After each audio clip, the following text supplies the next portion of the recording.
Subtraction can sometimes get tricky. When you cannot subtract a larger number from a smaller number, you have to borrow a number. Can you please show me how this is done? We had learnt about carryover earlier. Here's a recap.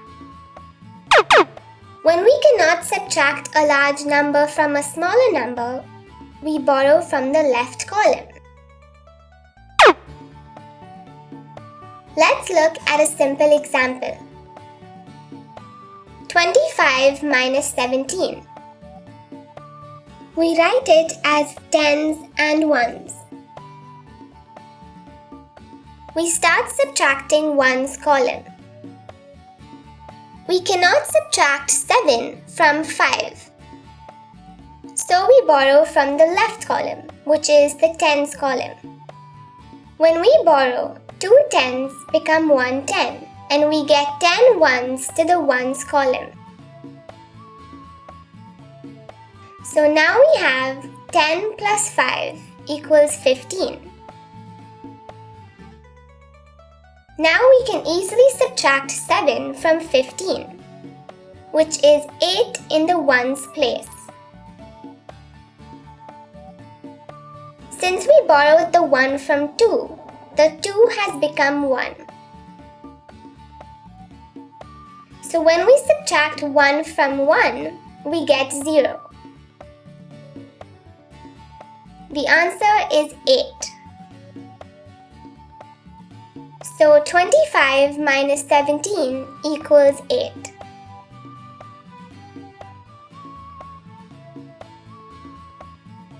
Let's look at another example.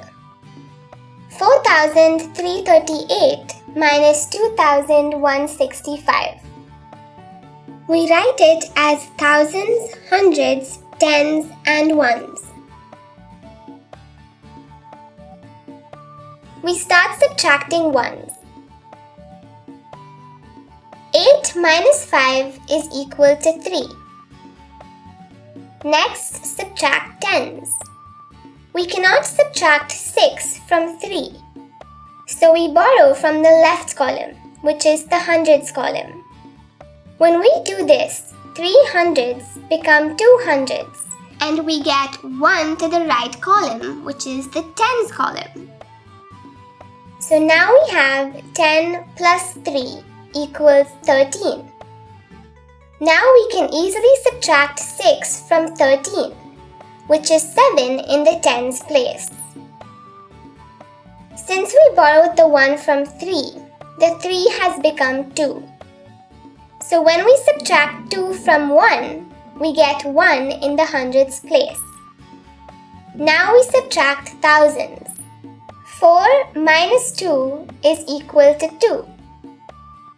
The answer is 2,173. So 4,338 minus 2,165 is equal to 2,173.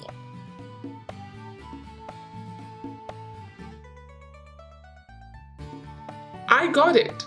I will need more practice. Everyone needs practice. Ha ha ha.